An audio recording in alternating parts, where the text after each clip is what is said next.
Money, consumption, status, and power have long driven our culture's pulse. They've shaped our motivations, our behaviors, and our beliefs. But what happens when we give art the same influence? Writers, designers, musicians, photographers, videographers, and the world's most creative minds have the power to heal us, challenge us, and guide us back home to ourselves. In their hands and through their crafts, we find a new world, one where art is a catalyst for powerful change, where self-expression, human connection, and deep empathy are the world's richest assets. This is Art is the New Wall Street, with your host, Morgan Short. Hi, artists and creatives. Welcome back to Art is the New Wall Street. Today, I'm here with Erika Musser. Erika is a freelance content strategist, ghostwriter, and fractional content lead. She's also the author of the Secret Life of Freelancers newsletter. She helps people share their voices with clarity and resonance and has written more than 18 million words online.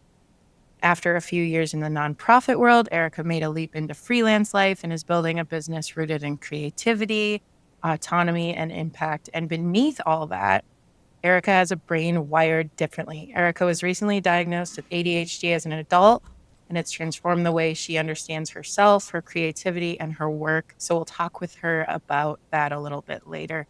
Erika, welcome to the show.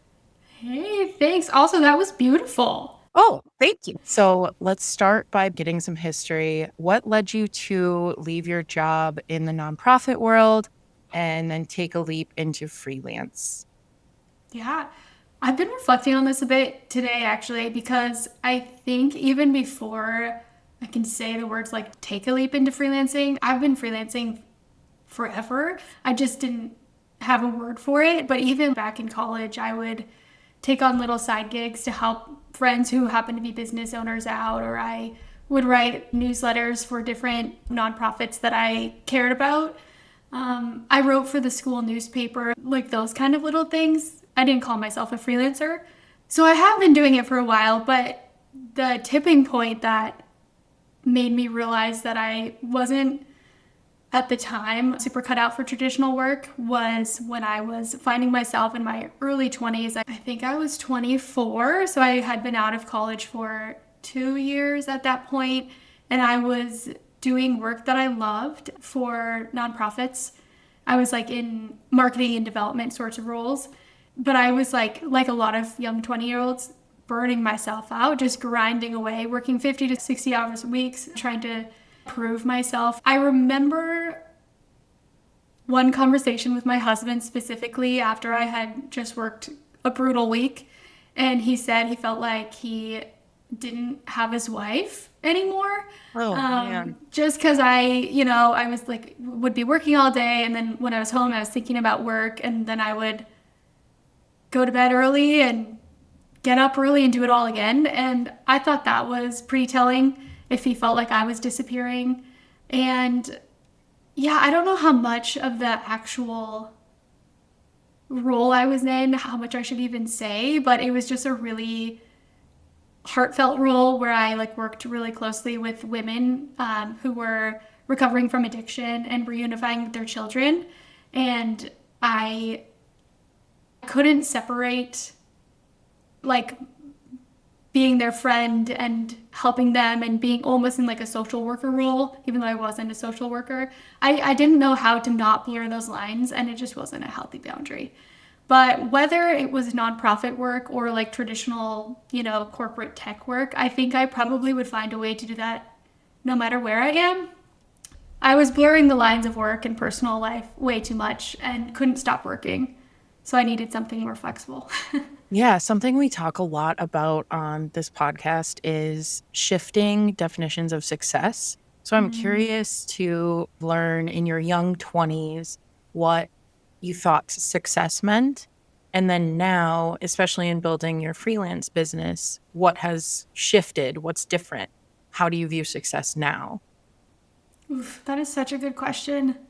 At the time, I think I would have defined success as, specifically when I think of career, success would have been building my way to the top of running an important program. And at the time that would have been like in nonprofit work, which is what I was on my way to doing. I was leading a department at the time, which in hindsight, like, was a bit young to be doing that.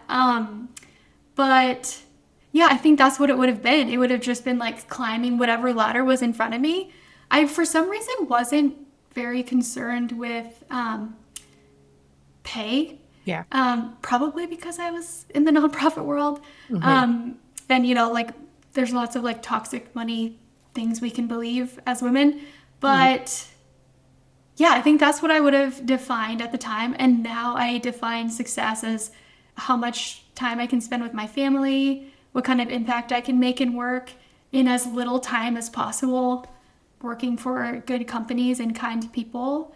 And I don't care at all about the job title. Like, I don't care if I have a big fancy status attached to me or run a department.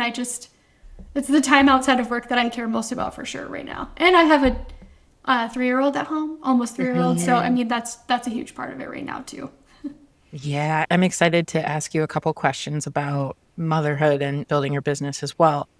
But first, I just want to say yes to what you just said. A lot of our listeners have that same before and after story around success. It's, well, I just need to climb the ladder, hustle hard, work as hard as possible, be irreplaceable in a system where you are very replaceable. That's what I call the Wall Street mentality. That's where the heart of this show comes from. How do we start to examine ourselves in those systems and structures and rethink because for me especially, it's a borrowed version of success. It's a version of success I thought I was going after for so long. And I currently am still doing the ladder climbing. And it is a ladder that I do want off. I do want off. So I love talking with business owners because I do think that's the natural next step for me. So yeah, anyway, thanks for the background there. For our listeners that are still in that like before stage where maybe they have somebody else's borrowed version of success, or they're still existing and working inside these systems that don't quite fit, what helped you build the confidence or the courage to walk away, to do the things that you wanted to do and to just set all of the rest aside? I don't even know. Like, I almost want to call it blind confidence, but that doesn't feel right either. I think it was almost a naive confidence, not to undermine myself at the time, but I was so burnt out and just like at a low spot, like with mental health. And like I was saying, like even my husband was like, I feel like I don't have my life. I think those things felt like a big enough deal to me that I saw no other option but to go out and start a freelance business that could be flexible, and I was going to make it work no matter what. And we even had plans at the time, my husband and I had plans at the time to move in with family because he was in school. He wasn't making an income at the time. So I basically I quit my job, and just with the faith that I would be able to make it work. And of course I did have connections in the nonprofit world and some friends who were business owners who I knew needed help with marketing. It wasn't that I was like, well, tomorrow I'll go try to find my first lead. I had connections. I think it was just blind confidence. And I recognize too that that's a privileged position to be in, to know that we have family who would never let us, not have a roof over our head. So I think that's even a huge privilege in itself. Not everybody can just like cut ties with their work and hope for the best. Does that make sense? It totally makes sense. And I think, it's really reflective and good of you to, recognize the privilege to have the family to fall back on. Mm-hmm. And although I'm sure it stung so hard when your husband said, I feel like I don't have my wife right now. What a moment, to be like, okay, let's look at this together. And then, I'm sure he was supportive, right? Oh, yeah. Which I'm actually like, he's just a supportive, chill dude. So I'm not surprised that he was supportive, but he does really like stability and consistency. So I was surprised that he was so quickly like, yeah, let's go do your thing. Let's see if it works out. We'll figure it out. I guess one detail I always forget is that we were in the process of selling our home to then make a move across the country to, the plan was to move in with family temporarily. So we did have this like this fallback of the money that we made from our home. Like we could live off for a short amount of time, like, up to 6 months. So there was that little nest egg, I will say. But yeah, he was just on board. He just wanted to see what I could do. Well, and I think too, we believe this thing about security and stability with a full-time job. And I mean, just look at the job market right now. I mean, Yes. in multiple companies, there's rounds of layoffs going on, right? You can lose your job anytime. Oh, yeah.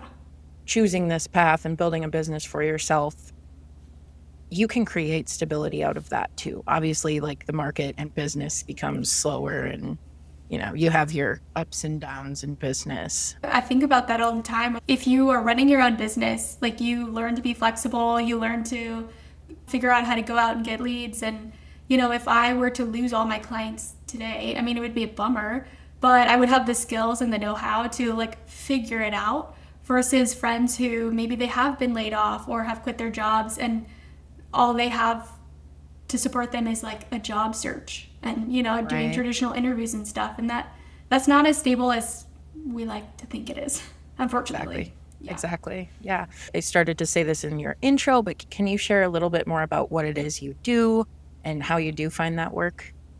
Yeah, for sure. Like you said, I'm a content strategist, a content writer. I'm more recently trying to brand myself as a ghostwriter of sorts. Like 75% of my work right now actually is with a software company. It's called ZenMaid, and it's a scheduling software for cleaning businesses. So I'm their fractional head of content. So I plan, strategize, execute all of the long form written content for the team. And I work with a close-knit team of marketers too. We're a small but mighty team. And then I also take on 2 to 3 LinkedIn ghostwriting clients a month as well. I also do one-off content consults with business owners who maybe don't want somebody who is going to execute or, write all their content for them, but they need help steering the ship in the right direction or figuring out what their spiky point of view is. So I love doing that as well.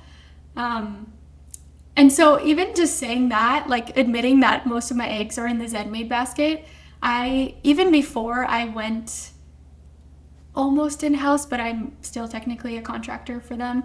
Even before that, I freelanced for them as a writer on their blog for 3 years before this new role emerged.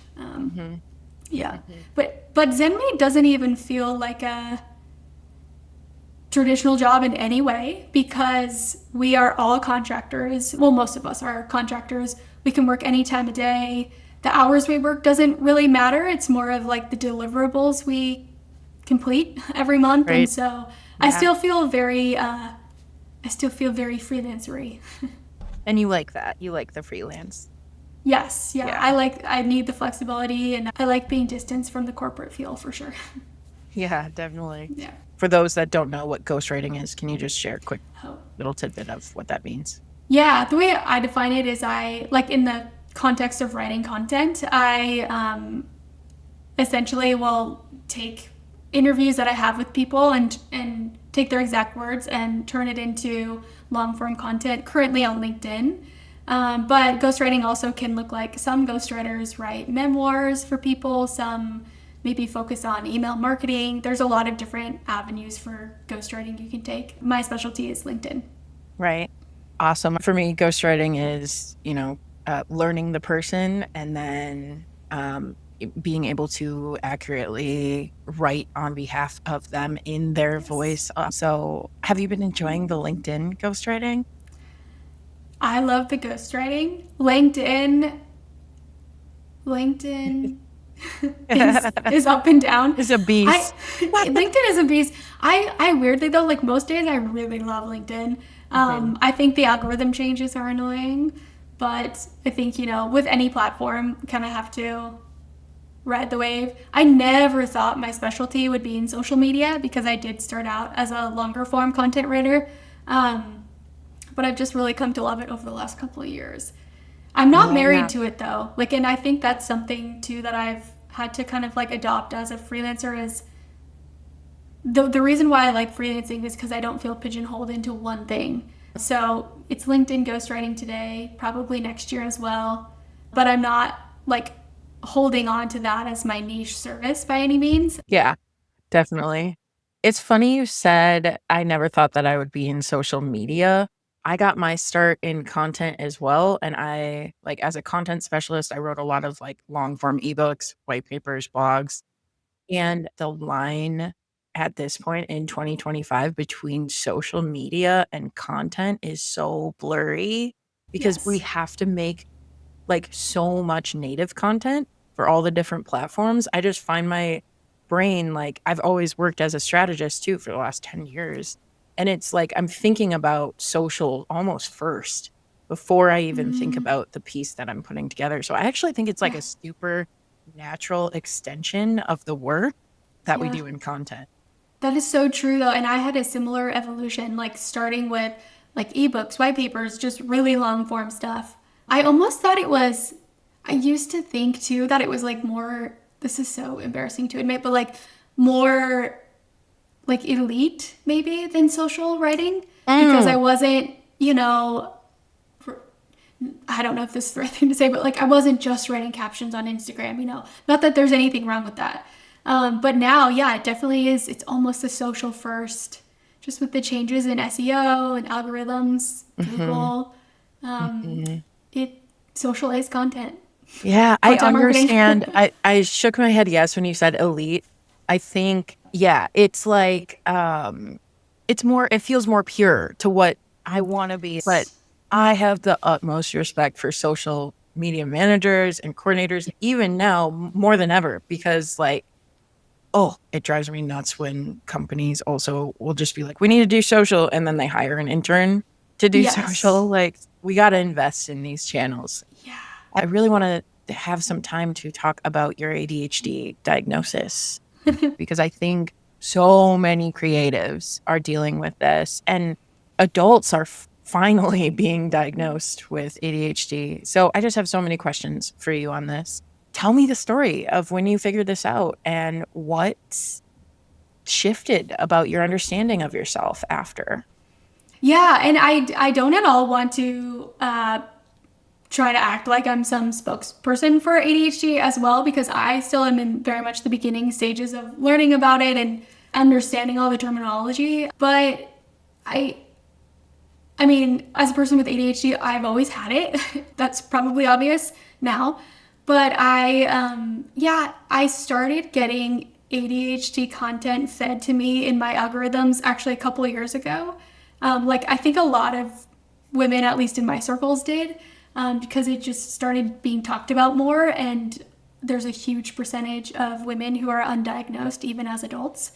So a lot of the content I was seeing, for example, on Instagram, I was really resonating with, but sometimes it would be distilled down into something where it's I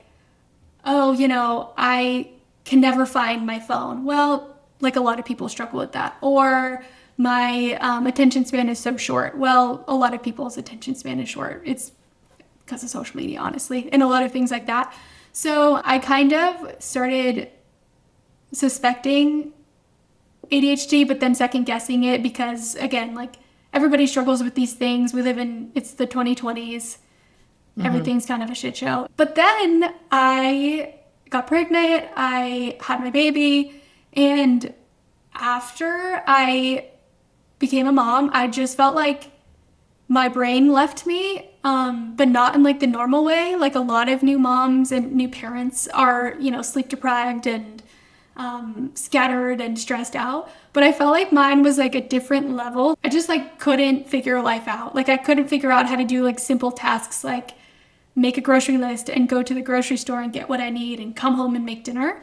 And what I know now is that all of these executive functioning workarounds that I had before becoming a mom. I had all these workarounds for just like really simple tasks like prioritization and task execution. And I mean, there's executive functioning is a whole huge topic. But what I found is when I became a mom, like my focus and my brain power went towards this little being that wasn't me anymore. And so I couldn't keep gaslighting myself into getting tasks done like how I used to. So a person without a brain difference can function in the world.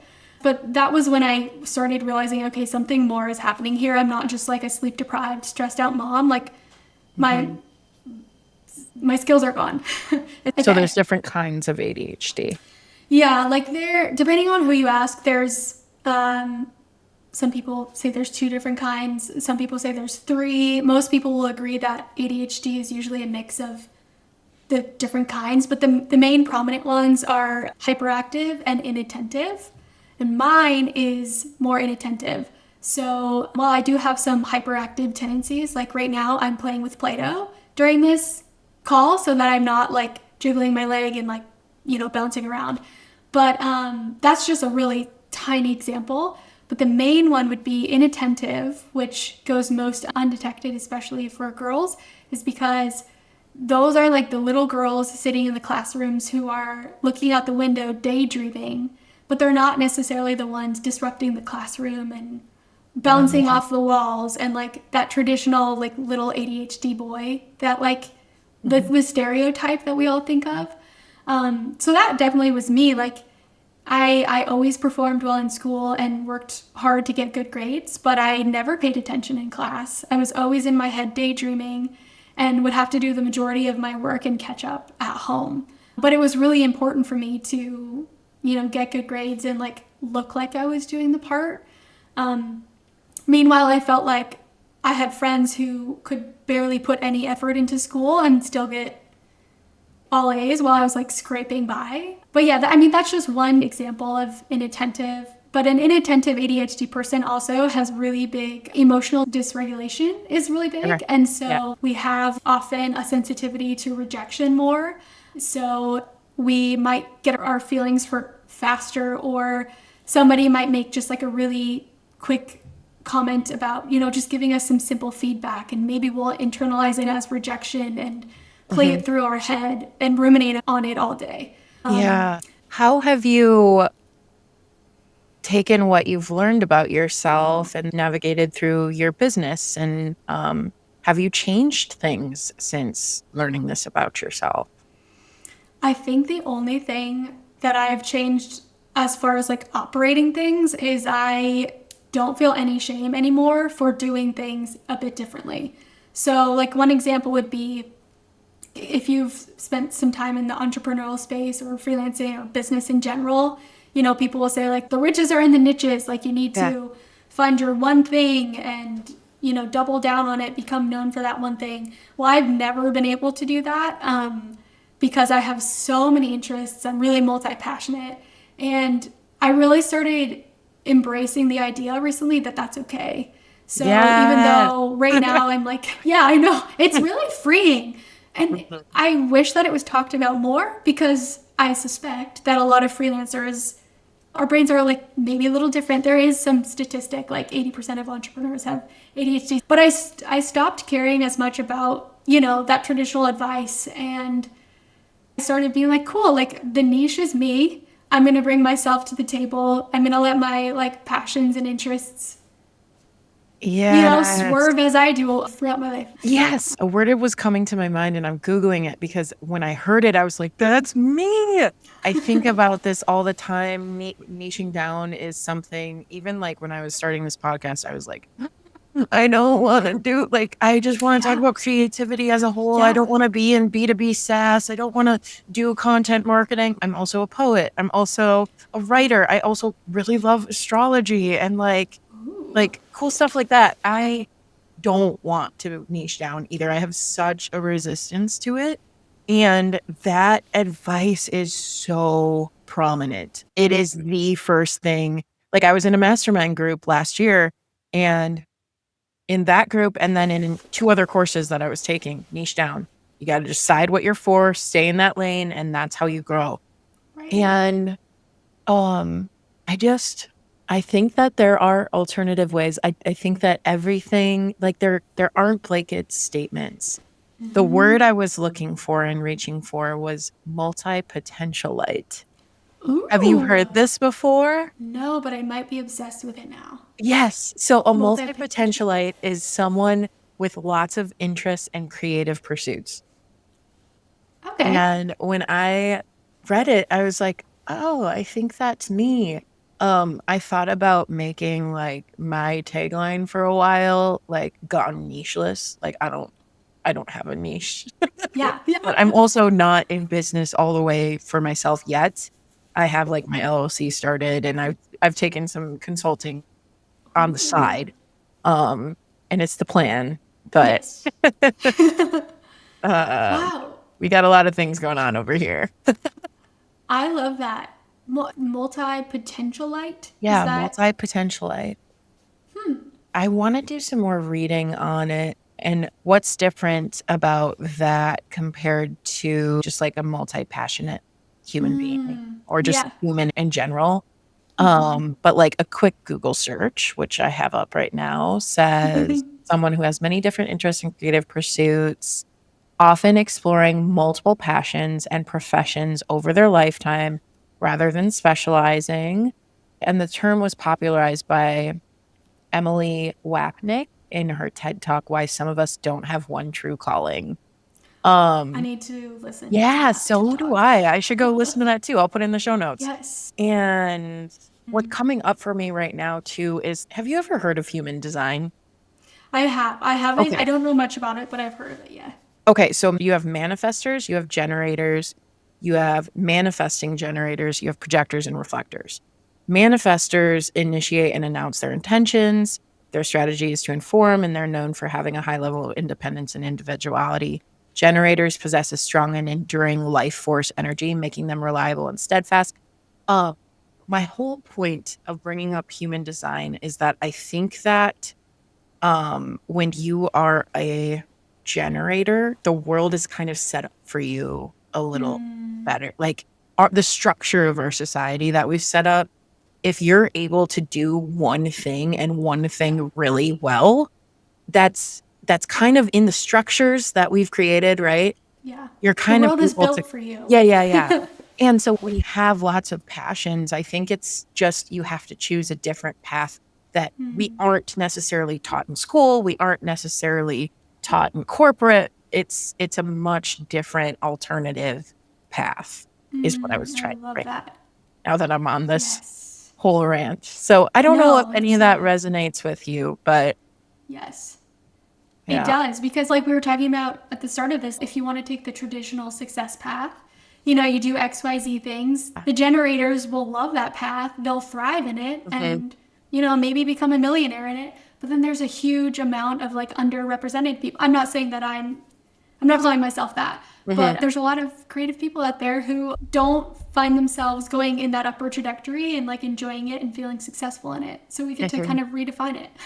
Yeah, Yeah, absolutely. yeah.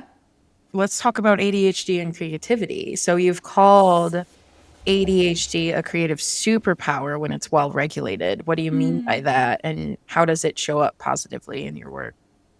Yeah. Well, so recently I learned that there are some people in the ADHD world who really don't like it being called this, even though I was the one who called it the superpower. I guess that's a controversial topic that I'm just now learning. But I do think that when things are well regulated, my creativity, likely paired with my ADHD, is a superpower. I do feel like that's true for me. That's my truth. But it's because when I'm really interested in something, I have the ability to hyper focus and my brain just like swirls like in this like creative tornado. And I very rarely now have the ability to just like sit down uninterrupted for hours at a time and work on something. But when I do, usually the outcomes are really good. Like just a few weeks ago, I was working on a project for a client and I miraculously had the whole day uninterrupted to work on just that client's stuff. And I sat down at like 8 a.m. and did not look up until, I don't know, 3 p.m. And I had just been like hyper focused on their thing. I mean, I probably like went to the bathroom a couple of times, got some water. I didn't think about it though. Mm-hmm. And obviously if I did that every day, I wouldn't be a healthy person because like a person's got to eat and go on walks. But I do appreciate when I have time and space to get into that and let it run free because I usually get really good results from it. So I feel like that's a superpower. And then also the ADHD brain, we have the ability to like connect things that maybe a more neurotypical person doesn't think to connect. And so that's why a lot of great inventors do have ADHD as well, because they're able to like connect all of those like random details throughout your life or throughout something they've learned to, for example, like invent the light bulb. So there's a lot of superpowers in those ways, I would say. Yeah, I mean, the 8 to 3, you're talking about flow there. Do you have any rituals, routines, things that help you get into that flow? No, and I think that's where while it feels like a superpower sometimes, other times it doesn't because I can't always like control when that's gonna hit. Right. So while I do have like a general ritual for my day and the week to just be like a healthy person and force myself to sit down and work even when I don't feel like it, I can't necessarily control the flow part coming.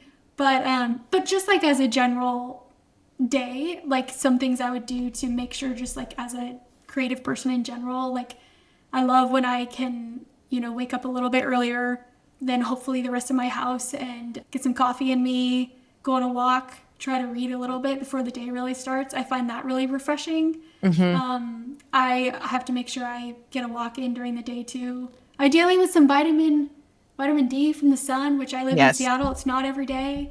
But I have like those kind of rhythms in place that I do feel like fills me up creatively. I also have to get off of social media and just the internet in general on the weekends, or else I hate it. Which maybe you can understand. If I don't unplug, I just hate it. I can. Yeah. I think when we choose this profession, we're just chronically online. I mean, and in my work right now, I also can't escape the news cycle. The specific example is with tariffs. So I work at my 9 to 5. I'm the director of content and web strategy at a company called Windavo. We sell pricing, selling, and rebate management software to manufacturers and distributors. So price optimization, of course, the biggest thing that is in the news cycle right now, tariffs and trade wars. Yeah. So I've had to write a ton of content on tariffs.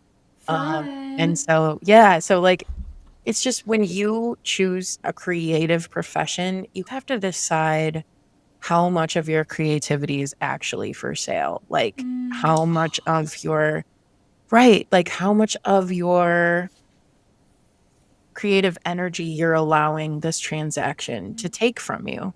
Obviously, you're being paid to do it, right? But recently I have just found that my to-do list so I have my list for work and then I have my list for all the other things in my life. And with that one, I have just realized that so little of it are things for myself and things that are only for me.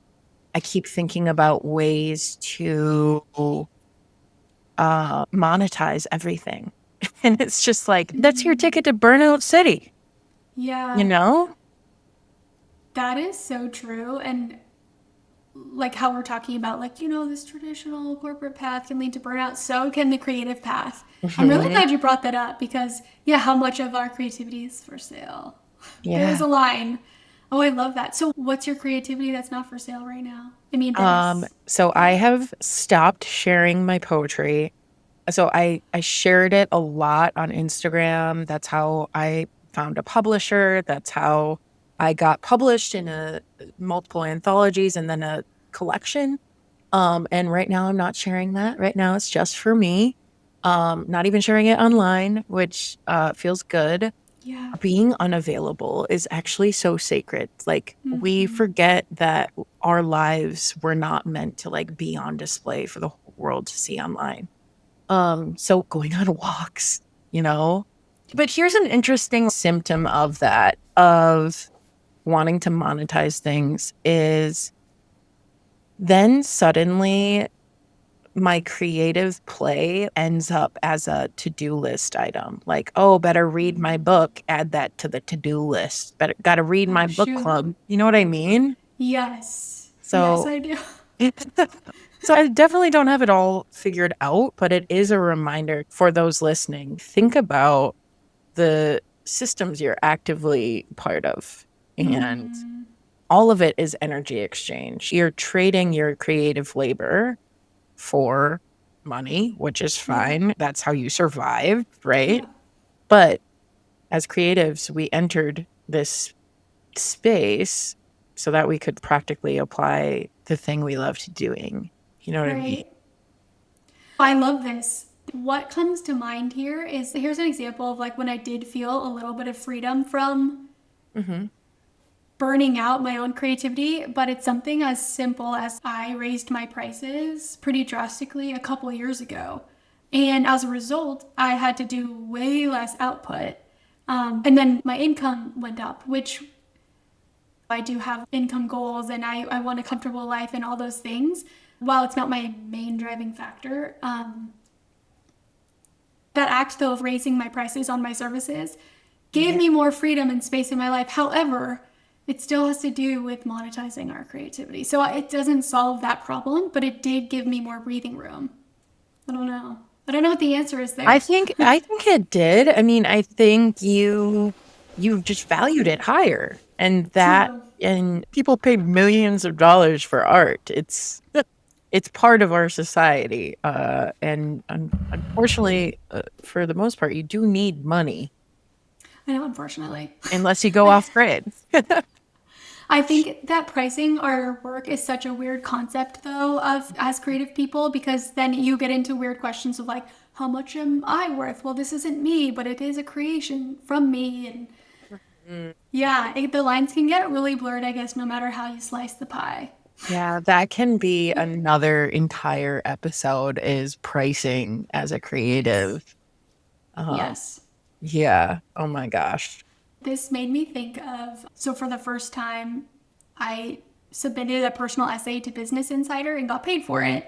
And like the Yay. outcomes were horrible though. I could tell you that story if you find I that would love to interesting. hear the story. Yes. Yeah, from the beginning, please. Okay. Well, a goal I had this year was to practice more of my own personal creativity and like do less like B2B SaaS robot stuff. And well, I do love the specific clients I work for. I wanted to try my hand at personal essay writing and see if I could get paid for it. And so my first Business Insider article went live, and it was essentially a story about how when I was moving from Pennsylvania to Seattle, I took a solo flight with my daughter. She was like 1 at the time, and she screamed essentially the whole 5.5 hour flight. And it was a horrible experience, but it also like I had some big revelations as a parent that I felt like talking about. And it went viral on Yahoo. Like Yahoo swiped it, which now I know is a thing. And it got like over 1,500 comments, and most of them were really negative comments. Essentially like going into how I was such an entitled mom to, bring a baby on a plane and make everybody suffer through her cries, which I was like, wow, you really missed the point of the piece. And Wow. also flights are like public transportation. So Right. anyways, that was the whole thing. But it was the first time I had published something personal, gotten paid for personal work versus, client work.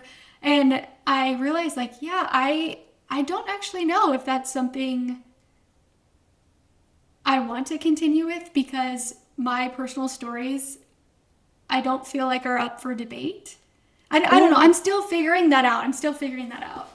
I probably will, but I think you definitely should. I think That's you what I'm definitely leaning should. towards. You know what? When you go viral, do not read the comments. yeah, Do not that read the number comments. one rule. Yes, I've learned. And Yes. what you just said, my story is not up for debate. Period. Period. Oh, I Right? like that. Yeah. I should have just talked to you. I don't know. Yeah, Period. that's true. Period. know? There it is. Yeah. It's really cool that it went viral, and I bet that there are more positive comments than you think, but you just noticed the negative ones even more. Do you think that's true, or were they all negative? It's possible because I really I only spent like 10 or 15 minutes reading through, and then I was like, this is not a good use of my time. Yeah. And I just stopped. I think my husband looked a little bit more than me. Yeah. Just to because he felt he felt like it wasn't right. But anyways, there probably were some nice ones sprinkled in that I didn't see. But I also I had this surprising thing happen where I didn't actually care about the mean things they were saying, because they just were, it was clear that those people were incapable of nuance and totally missed the whole point of the story and were saying things that weren't true. So I actually surprisingly didn't care. I think I would have cared more if there was any weight to what they were saying. Yeah. But it still was this weird thing though, where it was for the first time, this is something personal, and it almost felt like something in a zoo, where people could stand outside of the cage and I don't know. It just felt weird. And I'm sure I will publish more personal essays, but it gave me more pause than I thought I would need. Can you tell me just a little bit more about what the actual article outlined, what you said in it or your stance you took? Yeah, so I was trying to paint the picture of the story of when I was a brand new mom, and I kind of alluded to it in this episode, but I was just a hot mess, and I was stressed about everything, and I was so concerned about doing everything perfectly, whatever that means. Throughout this plane ride where my daughter was just screaming, I was going through all these false beliefs as a parent of wow, I can't even comfort my own daughter, and I don't even know how to make her sleep. And there was a point when I fed her processed snacks, which before I was a mom, I swore I'd never give my child processed snacks, which is so pretentious of me. Now I know. I was just painting the picture of I was so stressed out. And now I'm a way more relaxed parent, and things are very different. But I was having this existential crisis while I was on the plane. And after we landed in Seattle, a lady from behind me on the plane came up to me, and I was expecting her to say something how could you bring this baby on a plane, or next time try this or this, and all she said was, you're a great mom, and then she walked away. And yeah, it was a special moment for me too, because in my mind I had just failed miserably, and this stranger gave me such a kindness. And then I kind of had this moment too where I was I can't control really very many things that are going to happen in my daughter's life. The only thing that really matters is me being her safe, consistent place. So that was the point of the piece. But nobody, at least that I saw, cared about that. And they cared more about the fact that I had the audacity to bring a baby on a plane. Oh my gosh. Yeah. Oh my gosh. They were so mad that there was a baby on a plane. That's what it was. People are peopling. Humans are humaning. Humans are humaning. Yes. Erika, I really encourage you to keep writing your personal essays and do not read the comments. And there's a reason why some of them didn't even bother you, and it's because they aren't true. When somebody says something that hits you deep in the soul, when you awake somebody's demons, it's because it's a little true. It's because it's a little true. So that's when we start to get defensive. None of those people actually know you. They probably didn't even read the whole article. They probably saw the headline. No. Exactly. The headline made them mad. Yes. So I do a little silly thing in St. Paul, Minnesota called WANCE. I had the founder, my friend Gabrielle of WANCE, on the podcast. We brought WANCE to St. Paul, and we got some coverage on the Star Tribune and on the Pioneer Press. And it did go a little bit viral. And WANCE is basically we're out there just walking and dancing on the street. Can I do it with you? It sounds yeah, if you're ever in St. Paul, come. We WANCE every other Wednesday. Season's just starting back up. We're in St. Paul, Minneapolis, Wisconsin. Gabs has a ton of 3 different locations there, and then Washington, D.C. as well. So we're trying to grow it. Anyway, I get this coverage of the St. Paul WANCE, and people were brutal in the comments. But part of Lance is like not giving a shit what people Yeah. think of you. Like That's the whole obviously point. we're out there on the street dancing as a group. So like but it's hard. It's easier said than done to just ignore it. And especially if you're struggling with things that people say. like the comments were, oh, so this generation's so full of themselves. I bet they recorded and put it on their social medias too. And then you insufferable, or like, why are you making so much noise in the city? Why are people so full of themselves? Like, it was just so not any of what we stand for. Yeah. So let Also, this be a like, lesson, listeners. those are like humans taking time out of their day to be grumpy and put Yeah. hate online. What is the point? I mean, Yeah. yeah, that's ridiculous. And if you're saying something too, you've evoked emotion out of, and isn't that what art is? Isn't that what art is? Ooh. If you've gotten a response, I think you We've should done our job. I think you should keep writing your personal essays. I really think you should. I probably will, but it was just a wake up. Yeah. It was a wake up call, at least, to consider the stories that I share, because at least like the stories that I share, I want to make sure that are important enough for me to feel like sharing. Yeah, I don't know. But, and important enough for you to feel like you could defend if needed. Yeah. Whereas that particular one, I have no desire to go to bat with people who don't think that babies should be on planes. Like, I'm sorry, I don't have time for those people. Yeah. So I don't know. You know, it's just like maybe the type of story I'll put more consideration into. Sure. Yeah, people are crazy. So now that we've talked about the article, and the topic of the article was your daughter, I wanted to ask about how you're balancing motherhood with building the business and with your creative energy as well. That's the question. Yeah. No, I don't feel like there is a balance, but I feel like there is a dance, and I'm dancing it. Maybe that's the way. I've just found that, well, I'm not afraid to ask people for help. I think that's number one. Like right now, she's at my mom's house, and she's at my mom's house all day today.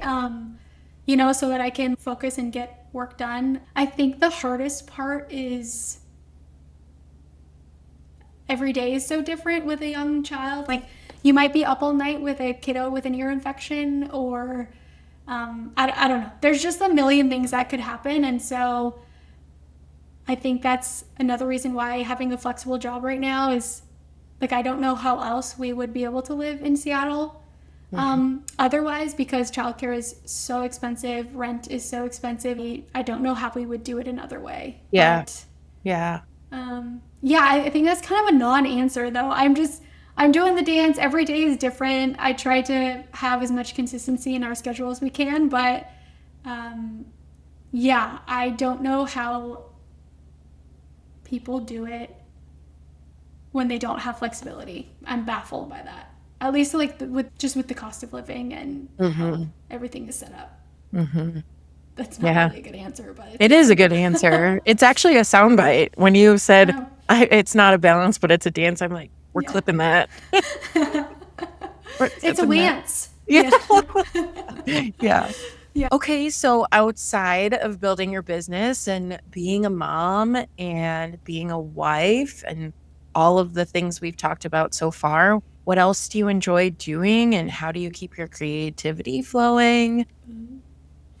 If I'm outside, I'm a happy person. It doesn't matter what I'm doing. Luckily, we live in the Pacific Northwest, so the mountains are in many directions, and if I drive 30 minutes, I'm near a mountain. So if I'm hiking, I'm happy. If I'm walking to Starbucks, I'm happy. I really love reading memoirs. That's kind of the main thing right now, at least the main thing I have margin for. I'm also a musician, but I'm still trying to figure out how that fits into my life again. I studied vocal performance in college, and I've sung in different Philharmonic choirs. But since we moved to this area over a year ago, I haven't gotten back into it. But I will. it's driving into Seattle takes a long time. So it's more of a matter of figuring out how that fits into our weekly schedule. But So just not knowing where it fits right now, but it is, you're definitely going back to the musician part of yourself at some point. yeah, like I found that it just will never fully leave me. And I do feel like more rounded and like whole as a person, particularly when I'm singing in a choir. So I feel like sometime in the next couple years, I'll probably audition for the Seattle Philharmonic and hope for the best with that. It's just they have 3-hour rehearsals on Monday nights. And right now that just seems like a daunting feat. But I've done it before though, so I just need to do it. I just need to audition and try. And we'll see. Do you just break out into song quite a bit? I do, but right now I find that what comes out is a lot of like toddler songs, which is a different phase of life for sure. So Sometimes I do, or I just yell, and like when you're like corporate roboting, or you're just like working, and then you're like, get my weird out. And then I'm like, oh yeah, I live in an apartment building. Okay, you do too. Yes. No, but I scream. I mean, I yell. Oh, heck yeah. I roar for sure. Right now I do that a lot in the car. Like if I'm alone in the car, I am jamming. But I should just embrace it. I'll scream maybe like right after this interview and see what happens. Yeah, we'll just test it out. Yeah. Do you have anything you want to plug, and where can our listeners find you? I think the main place they can find me is LinkedIn. Just Erika G. Musser on LinkedIn. And then I think the main thing I'd like to plug is my newsletter. It's a newsletter for freelancers. It's called The Secret Life of Freelancers, which also can be found on LinkedIn or erikagmusser.com. Okay. Erika, thank you so much for sharing your story and your spark and your brain with us today. I know so many creatives that are listening are going to see themselves in what you shared and feel a little bit more free because of it. So that's the goal here. And I hope so. For everyone out there listening, thank you for joining us. Keep creating, keep making magic. And as always, your art is a gift to you and the world. Thank you for tuning in to this week's episode of Art is the New Wall Street. If you liked what you heard today, give our show a follow or subscribe wherever you listen to your podcasts. You can find us on social media or at artistthenewwallstreet.com. Keep creating, and we'll see you next time.